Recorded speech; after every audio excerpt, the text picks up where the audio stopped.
Hello, my dinks friends.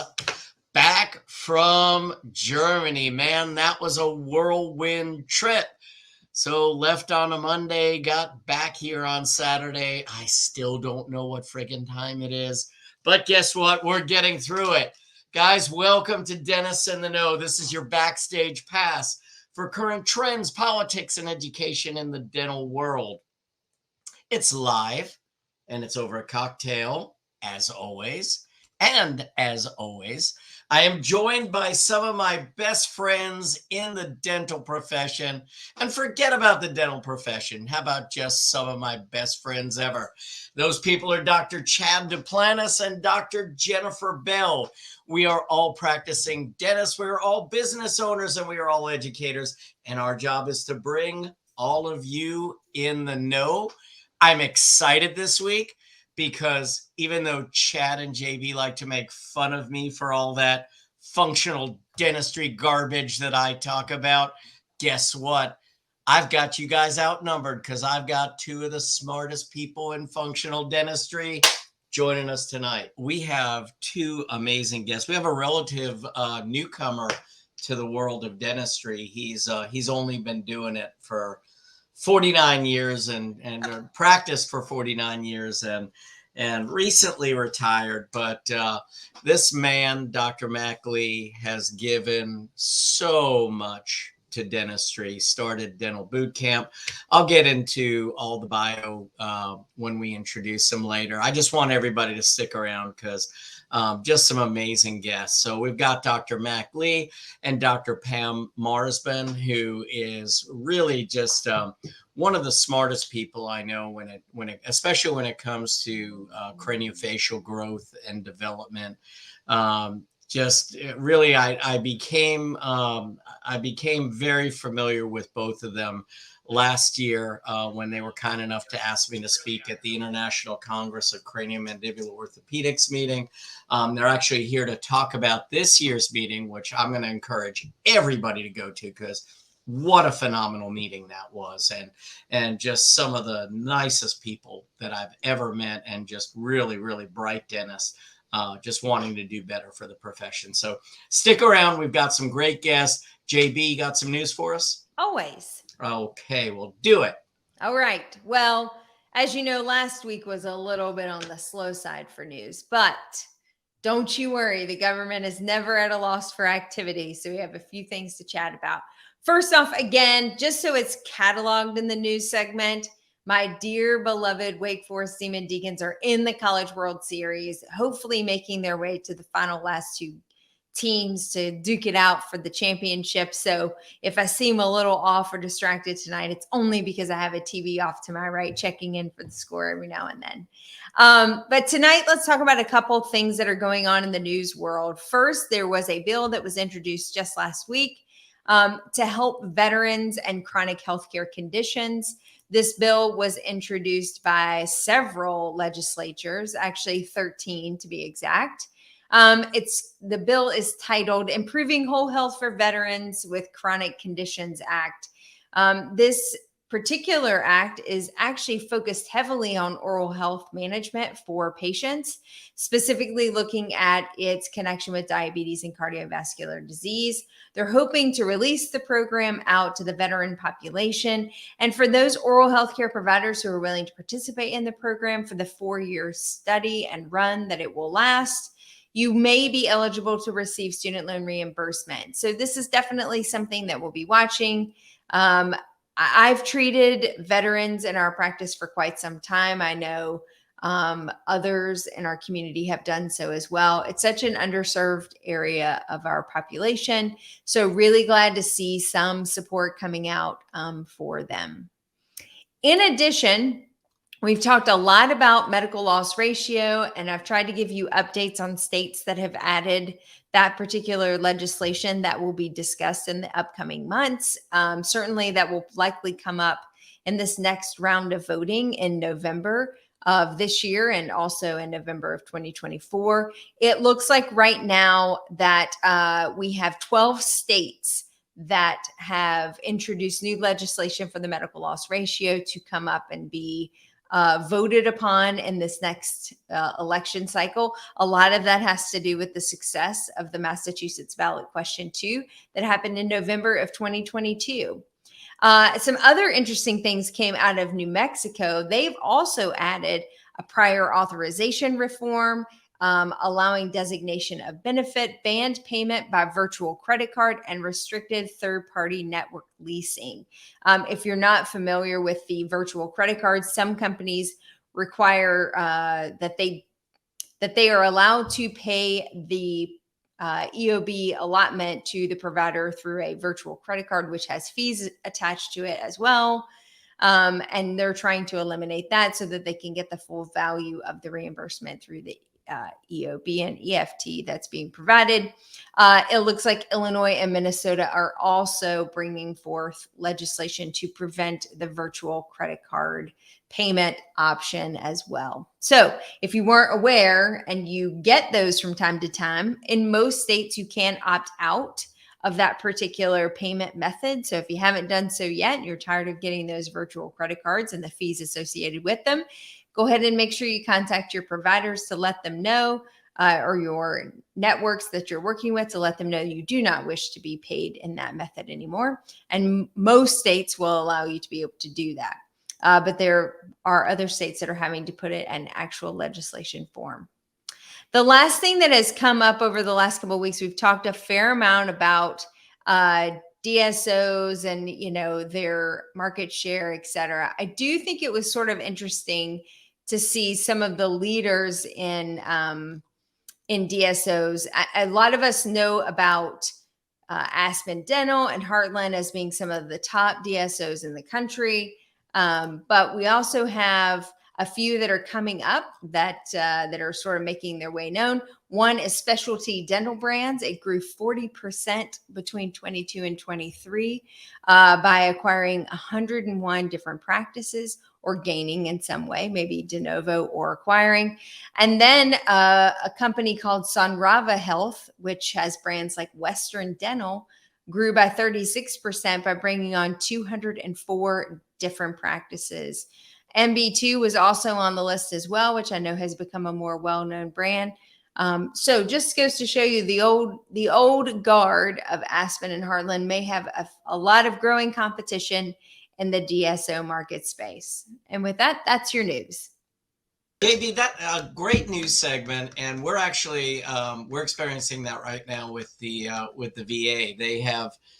They've moved to paying via a credit card, and this is exactly the concern that I've had, is because now we're paying fees on that, and these are negotiated rates, and right. And so very often in your negotiated rates, you may not be getting what you were getting exactly in fee for service. And so you're already taking a hit. So to compromise that with an associated credit card fee doesn't make a whole lot of sense. But anyway, no, I think that's amazing information. So thank you again. My pleasure. Happy to do it.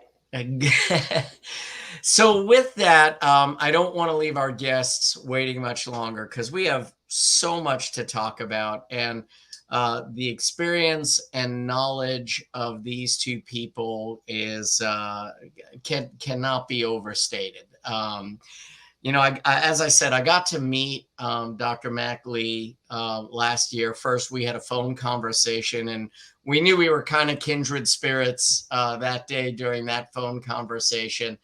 And really, I've just had so much respect for both of these dentists ever since then. So for those of you who don't know what dental boot camp was, it was really an incredible staple in dentistry for dentists to not only go off and learn about providing great care, but also how to run a great business and really how to create a true fee-for-service practice with high-end care and really creating the kind of practice that you want to have.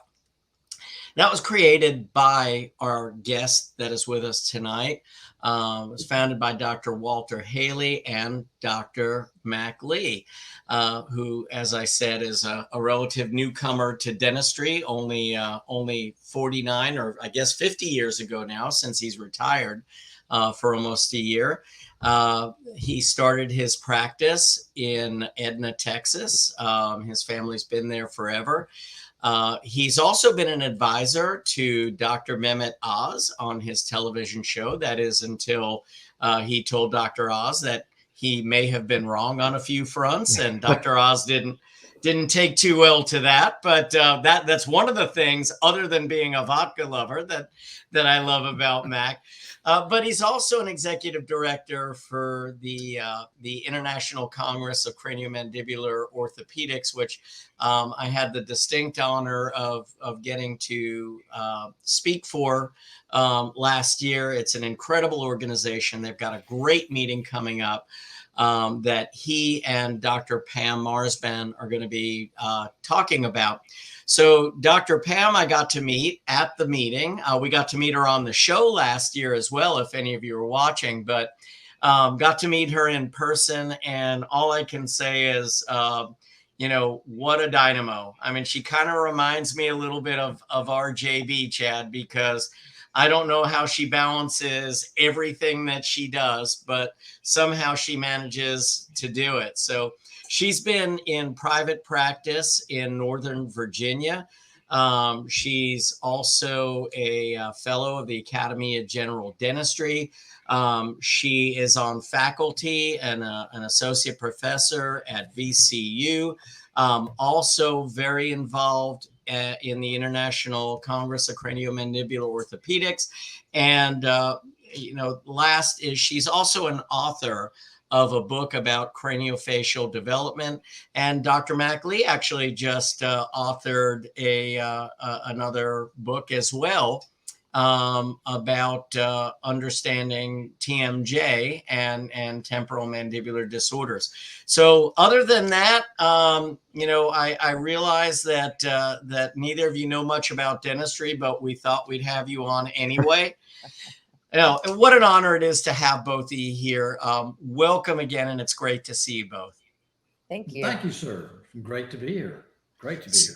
So why don't we start with this? Why don't, for our guests who are not familiar, and we're going to have a lot of podcast listeners, would one of you just take a moment to just explain kind of the foundation of what ICMO, or the International Congress of Craniomandibular Orthopedics, is? And then we'll talk about the meeting throughout our conversation, but maybe just give us a background on the organization and how you both became involved with it. Well, I'm the one that got Pam to get involved. Yeah. So I'll start. And let me go back to graduating from dental school in 1972. And from 1972 to 1977, living in the valley of the shadow of death of dentistry, in a little bitty town where I did nothing but expensive, cheap dentistry, cheap partials, extractions, big, huge amalgams. It was horrible. And my brother, who's also a dentist, convinced me to go to the Pankey Institute in 1977. And that's where I had my epiphany and realized that dentistry could be a wonderful, fantastic profession. And let me say this: I've been in ranching, I've been in banking, I've been in the CE business, I've been in everything. There's nothing that takes care of you better than dentistry if you take care of it. So dentistry is an absolutely fabulous profession. The problem with Pankey was when I got home, my patients had not been to the same seminar that I had been to. So they didn't think, I tried selling them stuff that they didn't know that they needed. And that morphed into dental boot camp. And I finally, about 15 years ago, because I became an in-house consultant, and Pam was one of our clients, and she can tell you about that, where we actually went in-house, to handholds to see what's exactly the environment and what the possibilities were. And I started working with a lot of neuromuscular dentists, and I saw how successful they were and how fantastic what they were doing for their patients. I actually would go in and interview the patients post-treatment to see how they went from pain to non-pain. And so a light clicked on for me that took me over and beyond CR. And so I just simply wanted to get involved, and ICMO was the place to get involved. So now, because of who we are and our personalities, Pam and I both are on, we're regents, and Pam's been the great person putting most of this program together. Pam? Thank you. So I'll tell you what, it took me about 5 years to memorize what our organization actually stands for, the International College of Craniomandibular Orthopedics. No one knows what the hell ICMO is, but I was lucky enough to come across it, and I've been in different conferences back in the day, like 20 plus years ago, looking at how to handle TMD patients, and I kept thinking, what is this ICMO thing? And our organization, as you know, Jeff, and thank you so much for the compliments. It's a group of very open-minded colleagues that just want to do their best by patients. People really are striving to be better than they were yesterday. Nobody's afraid to share failures and successes, because that's what clinical dentistry is. It's a forever evolving concept. At least I feel like it should be. So, our philosophies on how to treat patients when it comes to TMD are going to be neuromuscular based. That's the foundation of how we handle pain patients. But as you see, we always invite different philosophies to come, because Jeff, I think that's why we're like-minded soul brother and sister. We want to have this kumbaya moment of the fact that, hey, let's talk about this massive health crisis of obstructive sleep apnea that also goes hand in hand with temporomandibular dysfunction. And can we all try to help these people? Because there's not enough of us. And in functional dentistry, if I can do my best to educate and help people diagnose and see things differently, then I've done my part in this world, because this crisis is not going to end, sadly, not with my generation, not with my kids, and not even maybe with their future children, not the way our faces are developing wrong. So, anybody who wants to come to our conference is welcome to come, because we talk about everything, not just TMD philosophy. There's something on marketing, for things for team building. There's things for newcomers that if they want to understand what neuromuscular is, we'll teach them about that. For the seasoned neuromuscular dentists, we have our more complicated cases, but we have upper cervical chiropractors come, we have a myofunctional therapist come and start that whole process of getting certified. And a lot of people are getting into myofunctional, thank God. But we also have fun things, like we have parties, we have a hypnotist, because we too have a great time. There's such a small group of us of like 100 to 150 that comes to our conference, and we geek out, but then we also have a ton of fun. So I hope to see you come back, Jeff. Good. Chad is invited. I don't know, since he wasn't there in our last interview. No, if the hypnotist lets out what Chad has in here, man, it could really get ugly. So yeah, it could get bad quick. Come on down. Come on down. We don't need a hypnotist. We want to see it. Yeah, it's probably true for any dentist, right? We're all kind of screwed up in here a little bit, So have you guys ever heard of or ever done a sphenopalatine ganglion block? Yes. No. I think you should try it now, Chad. So we're going to have that available. So that's another thing. It'd be a little mind-blowing event. But if you go back to the nose and the sphenopalatine ganglion block, that resets the parasympathetic and sympathetic nervous system. So, and Jeff and I have talked that neuromuscular has got a bad name for a lot of reasons, a lot of valid reasons. But most CR dentists, because they are so tuned into being CNR and pushing everything up and back. And by the way, Pete Dawson was an old friend, and he worked with us during dental boot camp. So we were kind of partners. So I know him very well, or did know him. But neuromuscular dentists don't always bring the joint down and forward. We bring the joint back to a neutral position because it has been compressed. It's been pushed too far back. That's why you have the clicking joints and the joint problems, the deviations, the range of motions problems. And what I did not learn in Pankey is I did not learn what a deficient maxilla is. And that's what Pam's expertise is with children. So if a child that has the genetics to have a deficient maxilla and or breathing problems or airway issues, they're going to have an underdeveloped maxilla. And then when they close down, the jaw has to go backwards. When the jaw goes backwards, the condyle goes with it, and the disc gets squeezed out and it gets compressed. So she's the one who prevents it. So you have a fully developed maxilla, and therefore you have an arc of closure that is correct with the condyle in its neutral position. So that's more like your functional dentistry, Jeff. I mean, at least in my mind, I think it is.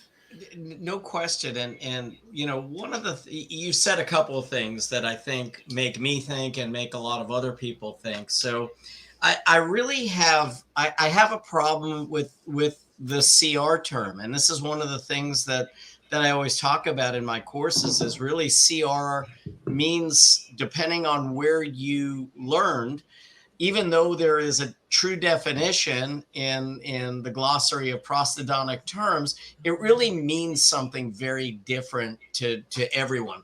Really, the term CR has become kind of bastardized. So if we really begin to think about it as a neutral neuromuscular path of closure or arc of closure, I think that I think there's room for new terminology. And I think we've all seen the shortcomings of each of the different teaching institutions. So, right. You know, I mean, I spent years and years out at Coyce, spent years, you know, down with Mark Piper, and, you know, nobody really has it all figured out. None of us have it all figured out, but it's really, we each take a little bit from what all of the other camps have been talking about. And I think we can really put this together much in the way that you and Pam are starting to close some of the gap here, you know, between, you know, facial development and future TMJ problems, or between, you know, poor growth and development and potential sleep problems, or some kind of adaptation or maladaptation. Right? Something in the system has to give. It's either going to be the joint, it's going to be sleep patterning, it's going to be the teeth, it's going to be the restorative work. Something's going to give in the system. So I love how you two are working together to kind of tie some of these concepts. Well, you know, when I talk to my patients, you know, they all come in. You've probably been here on your own, Jeff. I don't know, Chad, if you do any pain patients or airway patients in your office, but usually we're like the 8th, 9th doctor they've seen. And at this point, these people, some of them are suffering so badly because they think they're crazy. Everyone's telling them that they're normal. It's fine. They're doing their checkups, litany of tests, and everyone thinks that they're fine. So a lot of times, and I'll say this, I feel like sometimes patients come in borderline suicidal, and damn, how many times do you see their heads nod? And it's like that moment you're like, shit, I got to make sure that this patient understands how they got here. So, you know, I tell every patient this is that, you know, we can go without food and we can go without water for a while, but our bodies cannot go without air, and our bodies will do every single thing to compensate any system we have to gain an easier pathway of getting air. And so if a child is born and they have some type of airway issue, like there's an allergen in the air, or they have a cat or something like that, what they start to do is, because the adenoids and or turbinates start to swell, they can't breathe through their nose, so they start to breathe through their mouth, right? And when we breathe through the mouth, the tongue is not where it's supposed to be, up against the palate. And so the maxilla doesn't start to develop broadly or forwardly because the buccinator muscle starts to constrict the jaws, right? And then so as that happens, you know, we start to develop this flat, a longer face. And, you know, as we grow, this deleterious pattern just, you know, snowballs and keeps growing. So, you know, my passion project, if you will, over COVID was to take a series of pamphlets that I'd created for when our patients come in, because they don't get what we're talking about. how can a dentist, who's not a real doctor anyway, you know, they say in every movie, how can we help them when everybody else thinks that, you know, there's nothing wrong with them? So my goal is to get everybody to start diagnosing and just seeing people differently. You know, adenoids and tonsils don't shrink after a certain age. It's not going to go away. Tongue ties, you don't grow out of a tongue tie. So, you know, in my book and the way me and Mac are going to do our course, which is for newer dentists that are newer to neuromuscular, that are curious, is to talk about, okay, really simplify during different developmental stages, 0 to 3, you know, 4 to 7, 8 to 10, and then from 10 to adulthood. What are things that you can be looking at, you know, phenotypically and also through CBCT imaging, oral evaluations that, hey, there is an issue here. And then what systems do you start working on? Because the older that person is, so many other systems have kind of started falling apart, right? And there's not one magic bullet, you know? It's like, what is the patient's chief complaint and which system are we going to go after first? Let's get that off the table, see how much can improve that quality of life, and start working on other things. And then Mac is like, he's Mac. He's just an extraordinary communicator. I mean, let's not ignore the history that he has in dentistry, but he's going to go into how do you communicate that with your patients? Because if other doctors we're talking to don't even get what we're saying and what we're trying to do sometimes, you know, how can your patient do that? That's a great point. You know, so, and then that's the point of our, you know, our one course that we're teaching together for newcomers. So anybody interested, we'd love to like just explore that together. And Jeff, my God, I wish I wrote down what you said. It's like, we do need to come up with terminology because all of our philosophies have been bastardized by their names. And like, you know, people should not be throwing each other under the bus. I mean, there's not enough of us that are trying to do this help anyway. So can we just, you know, if it's not my way, maybe you can do it your way. And because, you know, not one thing fixes everybody, right?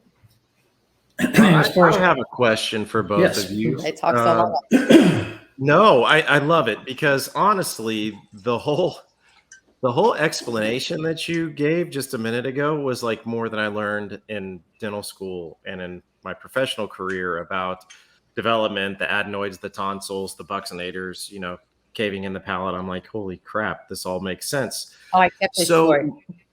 No, I could have listened a lot longer, but here's the question that I have is that, you know, Mac said it in the beginning, that neuromuscular gets a bad rap, you know, and I want to know just why do you feel that is? Because, you know, having been through this and never really delving into it, I know there are several schools of thoughts, but you have very strong CR docs. And I would say that that's probably the way that I was trained, but I don't know that I buy into it fully anymore.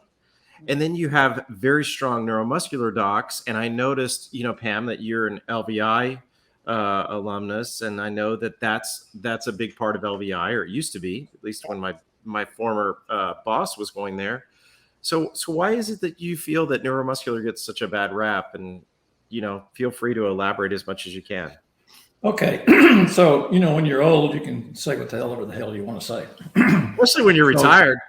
Yeah, when you're retired. So yeah. I'm already there, Mac, and I'm clearly not old. Yeah. So it started at LVI. And, okay. And first LVI was cosmetic, and Bill came to boot camp. So I've known Bill for 30 some odd years. And we all know Bill is very dogmatic and very strong in all of his beliefs. And he has a way of making others believe the same thing that he does. And it's all about making money.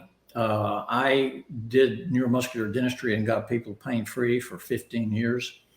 For the first time, I would, with my CR training, I could get some people pain-free, but not as systematically as now. But I never bought into the stage 1, stage 2. And that's what LVI was mostly about, in my opinion. And I'm not speaking for Pam. I'm speaking only for me. I'm not speaking for ICMO. I'm only speaking for me. That the stage 2 to do the full mouth case, which is $50,000 or $60,000, was the bell ringer to get people to come to LVI. And Bill can choke me. He can chase me down and shoot me, but he doesn't care because I'm telling you the truth. And so they've morphed. What they're doing now, I don't know.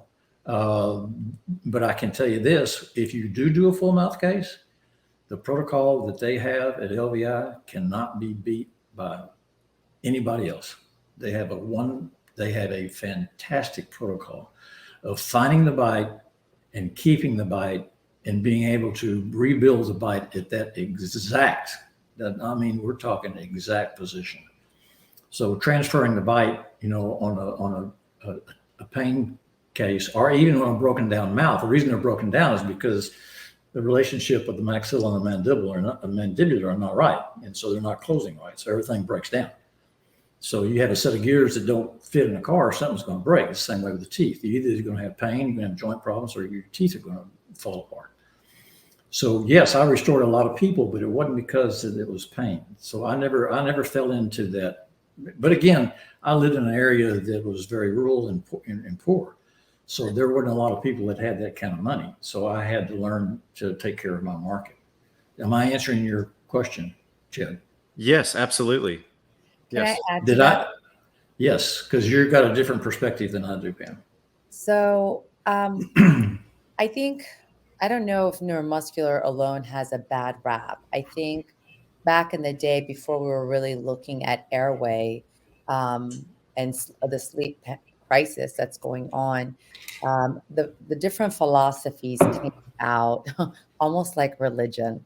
It's a way to appeal and scare people into believing something that somebody really wants you to believe in. And everybody wants something bigger to believe in, because in dental school, they do a piss poor job of teaching us about occlusion, right? So, for me, I'm East Coast trained, just outside DC, and the CR way, that posterior superior position, it didn't feel comfortable to me. And when I graduated dental school, I'm like, why am I jamming out night guards? And then I had people with like severe worn down dentition that they like put porcelain veneers in me. I'm like, man, I'm not touching you because I'm going to marry you and I don't want to do that, True. So to me, I was getting brochures from LVI and I'm like, okay, this neuromuscular, that makes sense because pain doesn't come from bone unless there's like osteoarthritis, right? It comes from typically some kind of muscular dysfunction for me. So that started, and I hate to say it, that started almost 20 years ago. My older son is 20 years old. I mean, I got out of dental school when I was 10 and all, but anyway. Me too. I've, pain coming from muscle and some kind of muscle physiologic imbalance between muscle and nerves, and of course the joint, that was intriguing to me. And so I did get a lot of my education through LVI, and I thought they were extraordinary at walking you through the process with the good and the bad. But the way right now, treating TMD patients with neuromuscular success, and I'm not bullshitting you, I can count less than a handful of patients through these years that I was like, I can't help you because they couldn't tolerate TENS maybe, or they couldn't tolerate an oral appliance. And I'm not going to touch you unless I'm sure you're going to be comfortable in this position. And the other thing I love about the way we do it, which makes sense to me, is like, I'm a science nerd. I need data. Subjective data is extremely important. That cannot be discarded. And people say, oh, just because your patient feels better doesn't mean anything. Oh, well, I'm sorry. Isn't that what it's all about anyway? But I do like the objective data where we use EMGs and jaw tracking and sonography to make sure things are balanced before, you either move teeth orthodontically or you restore them prosthetically. Because remember, these patients, some of them are borderline suicidal, or they've suffered for so many years. The last thing you want to do is promise somebody something and not be able to give them some relief, not be able to deliver and then set them off. That's not for me. But about 10 years ago-ish, we started because of, interrupt me if I'm going on too long. No. we're always constantly working with the mandible, making orthotics and then making longer teeth to try to get the mandible freed up. That was part of the bad rap of LVI was everyone was tensed, or this was the perception was that everybody was tensed, opened up, then put into a full mouth rehab with these great big long mandibular molars, right? Keep in mind, the classes were so expensive too, and we'd have to fly patients there. A lot of people didn't even finish the training and they called themselves trained, as I'm sure you know with other schools that are trying to do better. And then they take one class and they're like, I've done this. That's not right either. But, I started hearing whispers, and these are the new camps that are popping up. I wish it's not camps, but there's different ways to start working towards sagittal development of the maxilla, that was like, holy crap. Our rate limiting factor has always been the freaking, mid-phase stunted maxilla. And now you're telling me I can get it out of the way without MMA procedure? Let's go. Let's figure this out. And so that's what made me go down the path of craniofacial orthodontics. And then I got back into the whole children's side of things because I couldn't get orthodontists to work with once I developed the face forward, then they put them in braces, fixed wires, and there's a lot of retraction orthodontics again. So they're closing up things. But anyway, so my point in sharing all of that with you is that, I do neuromuscular, but, I use that, Chad, for my pain patients and to get my corrupted adult faces out of pain. And then it's usually ortho afterwards or orthoprosto, or just keep them in orthotic. Whatever they want to do is fine by me. But if I can catch kids at infants or at different developmental stages and just start nudging them in the right direction to negate the, cascading myriad deleterious developments of different pathways, then this is great. Let me just keep nudging them in the right direction by getting their tongue in the right place, getting them to breathe through their nose, start working on the mid-face issues, et cetera, et cetera. So that's when neuromuscular comes into place in the adults versus than what we do with kids. So the big problem, the mistake I made is not knowing this as a younger dentist, because what Pam is talking about as far as children are concerned, and I'm talking about as far as adults in pain or putting teeth back together again, is that all of this is beyond insurance. All of this is beyond competition. This is why 100%. I could live in a little bitty chicken shit town, Edna, Texas, and be 5,000 people there, and people come from 100 miles all the way around because they'd tell me that they needed somebody other than just a dentist. Yeah. And that's what I'm telling the dinks, and that's why we'd like to see you at this event. So I want to give everybody the information about this meeting, and you guys have also been kind enough to offer our group a special accommodation for coming out to your meeting and seeing what this group is all about. So thank you. I want to get to that, but one of the other points that you made, and I think we really have to talk about this, is how do people get into this? And I think, with all of this talk now about, corporates taking over everything, and Jennifer talked about how much corporate is growing, and this really, I think the thing that most dentists want to know is, how do I differentiate myself? How do I make myself different? You said it yourself, Mac. I wish I'd have known this when I was younger. The only reason that my career went down the path that it did was because we didn't have pediatric dentists and orthodontists. We had one pedo, one ortho in our entire county when I moved to Conway, South Carolina. And so I went off and I learned pedo and I learned ortho. And that's what got me into all this. And it made me look at all my general dentistry from that perspective. But I think we have something that's happened in dentistry now that's really become kind of the equalizer that's making more people pay attention to this. And that's sleep. Sleep apnea therapy has now made all of us begin to look at at craniofacial development, correct. at the TMJ and Correct. and neuromuscular concerns, because you can't just jump in there, put somebody in an orthotic of some type and not expect it to have any ramifications. Now we all kind of have to be experts. So I think sleep, a lot of people say, oh, it's just this thing, everybody's trying to capitalize on it, make money. No, dentists need to be doing this. We were always the people that should have been identifying it. Now the rest of the profession is figuring that out. And it's also bringing everybody back in to say, we need to know how to pay attention to the muscles and to joint function and to all of these other things, and especially to early development that can prevent some of those problems in the long run. So I just wanted to say that, because everything you guys are saying just hits home for me so much. Dentistry needs to own sleep. It needs to own TMD. When somebody has a toothache, they think of a dentist. They don't think of an ENT. And when they have an earache or they have a problem with the TMD or sleep issues, they need to be thinking about dentistry. So, I'm writing another book because I'm retired from clinical dentistry, but it's my life's goal to have dentists experience what I experienced, going from the wonderful CR background that I had to what I learned the last 15 years of my career, and getting people out of pain. Everything Pam said. And when that patient sits down and you look at them and you talk to them, you can help them. And I've never, ever experienced that in my whole life. And I can talk to Pam, who's an ICMO member. I can talk to other dentists who've had the same training, and they have the exact same stories. It's the same thing over and over again.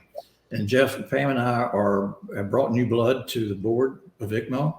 And so we're figuring out how to answer your question of where does somebody start. But I can tell you the first place to start is when you're sick and tired of being sick and tired. You got to have something new. And if you don't have it in here, it's not going to happen. Right. But if you have it in here, when the student's ready, the teacher's going to appear. And so that's what ICMO is going to be morphed into. And we've already got a lot going for us, especially at the meeting. One thing I want to be crystal clear to everybody, like your listeners, again, one of the reasons why I volunteer my time to serve on the board is that ICMO is a nonprofit college. And I tell anybody, because when I was teaching at the dental school, anytime you want to learn, yes, you're going to go pay for some of that education, but when you want to be introduced to something big, make sure there's a nonprofit conversation, because you don't want an invested person trying to put thoughts in your head. And our group is nonprofit. So when you go there, no one's trying to sell you anything. We're there all because we want to be better than we were yesterday and serve people.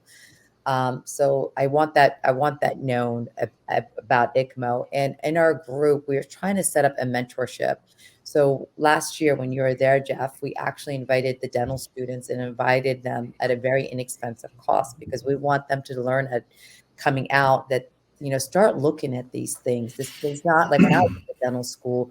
I'm like, when you come get me for an exam, don't think it's 5 minutes. It's going to be a 30-minute exam. They're like, what? I'm like, yeah, because I want to get them to start thinking about the tongue and the airway, things like that. So what we're hoping to start doing next year is to develop a mentorship, so that if somebody decides they want to know about neuromuscular dentistry and they come to a conference, which is very inexpensive anyway, we, like one of the board members, will be assigned to them as a mentor. And not that there's nothing for us to sell to them, but everyone's like, how did you get started? Where did you learn? And you're able to mentor somebody, which I think is something, that we should all be doing anyway. When you're experienced and knowledgeable, it's a way of giving back to our profession. Right. So, and a good team member knows exactly the same thing you do. 100%. So if they do, then any dentist that graduated from dental school that will get rid of their ego and sit down and listen can easily learn this stuff. Yeah. Yeah. I think the pain of our patients has changed over the years. And what I mean by that is that I see fewer and fewer toothaches coming into my practice, and I see more and more joint pain coming into my practice or muscular pain. It's that nondescript pain that they can point right to, but they just have a hard time verbalizing it. In some patients, it's more severe than others. But also, it's so pertinent because what we're talking about with sleep too, I'm seeing some children that are really struggling with breathing with the issue that you just described. And I'm seeing adults that are obese that can't stay awake throughout the day. And there's so many problems that we have the ability to bring to the forefront. And, like Jeff said earlier, and Dr. Robinson said in the comments, we just got to get the medical professionals to listen to us and work with us as well. But tell us about your conference. Tell us, when it is, where it is, what's. Let me add one more thing. Sorry. No, you're done. Please. I couldn't hear you. I couldn't hear you. Matt made a comment that I really want to emphasize. Sleep and TMJ issues should be owned in dentistry. And I wish that the ADA would start marketing for that and make everyone know that we're the experts, not just for a toothache or something, okay? Because when patients know to come to us, they're not going to go to 10 other doctors first, and they don't go through that expense and that headache and that trauma. About our conference, it is a 3-day conference. It's in Calgary, and this year we actually have pretty cool activities also set up. So if you want to go hiking or if you want to go tour one of the biggest dental ceramic companies, Orem Ceramics, is out there. They're offering free tour to our attendees. But this year is a 3-day conference. Like I said, there's something for everybody, whether it's the team. We have a great team program, and for newer doctors to neuromuscular, and then the veterans. We'll be doing an anti-aging panel that I'm also moderating again. Last year we did sleep, and I thought that was such a hot topic. One of the best like everyone's like, we wish it was longer. We wish it was longer. That was a great panel too. Like I loved everybody on that panel. Right? I'm still in touch. I knew 2 of them, but 2 I didn't know that well. And I am still in touch with everybody that was sitting on that panel. So cool. So I hope you had them all on, Dinks. I hope they were all able to come on and talk more about what they do. That's a good idea too, but it's a good place for you to vet for future blogs to come to listen to the speakers. 100%. Because there's going to be a guy talking about fascia, and fascia is going to be the new frontier in pain. I can guarantee. I would totally agree.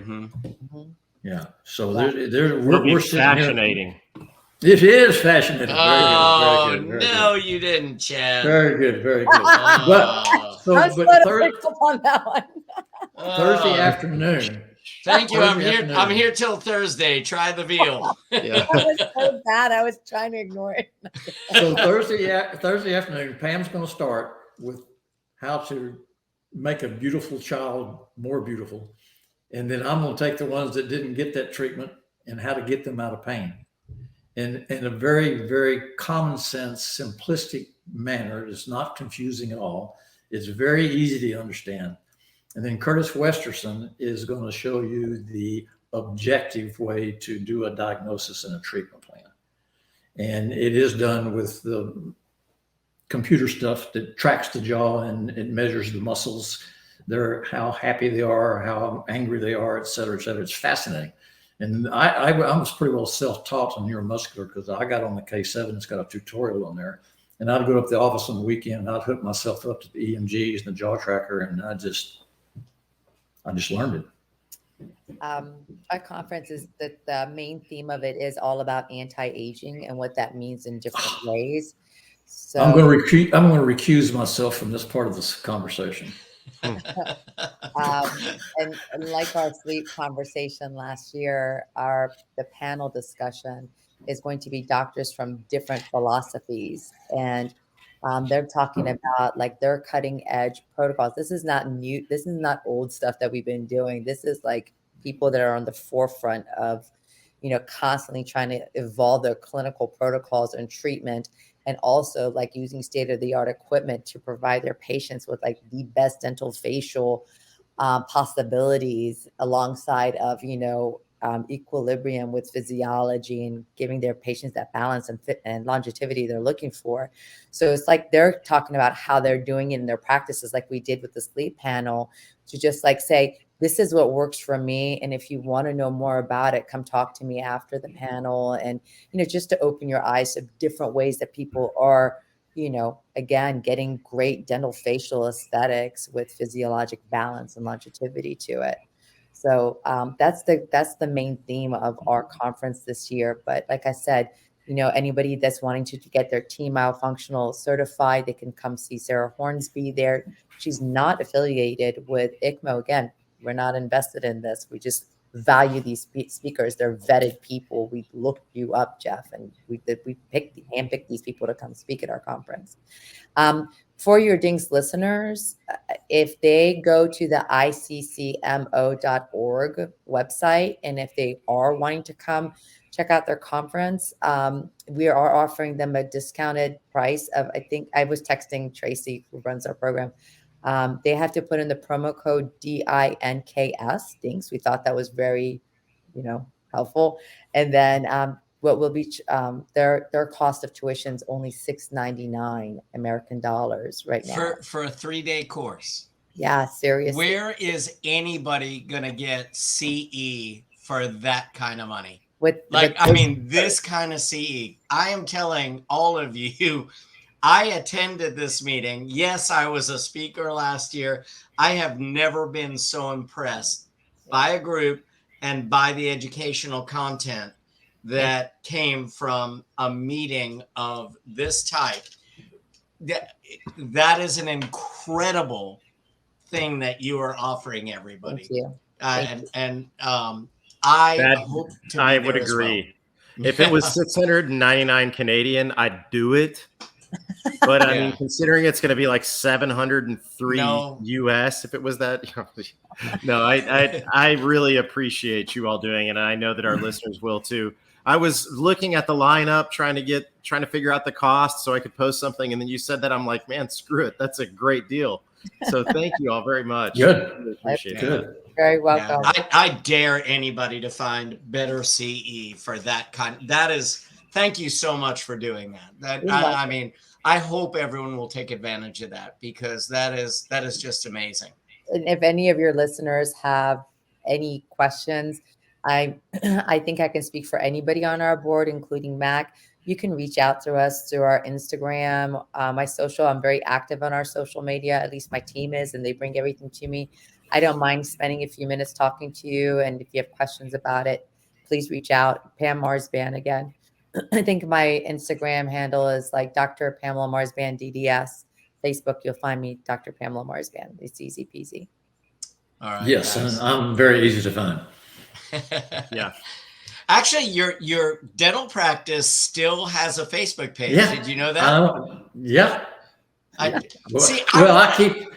keep posting on it because I keep learning from people that have TMD. Well, that's amazing. So like he doesn't even have a practice anymore, and he has more Facebook followers than I do. So anyway. Yeah, but you know what though? He's still practicing and teaching dentistry. So that's kudos to That's that. right. Thank you. That's right. Well, guys, thank you so much for everything that you've done for dentistry, for all your learning, and for not just for all your learning, but for wanting to pass that on to the next generation of dentists. And when people get to see all of people at different stages in dentistry who are still so excited about it, so enthusiastic about the new frontiers and where our profession is going and how great our profession is, and they get to hear it from guests like you, I just think hopefully it keeps the next generation of dentists as excited about our profession as we are. So anyway, guys, thanks so much for being with us. Thanks for what you're doing. Thanks for the great deal for Dinks to attend the meeting. And I hope to see everybody there in Calgary. And with all that said, God, we have a great profession, man. Let's let's keep making it better. So to everyone out there, have a good night. Chad, good night. And Pam and Mac, thanks for being with us. Thank you. It was great. Thank you very, very much. Appreciate it. It's fun. Yeah, Thanks, everybody. See you there. Okay. And that wraps up another podcast for Dentists in the Know. On behalf of Dr. Jennifer Bell, Dr. Chad Duplantis, and myself, remember that we've got a great profession, so let's make it a great day, Dinks.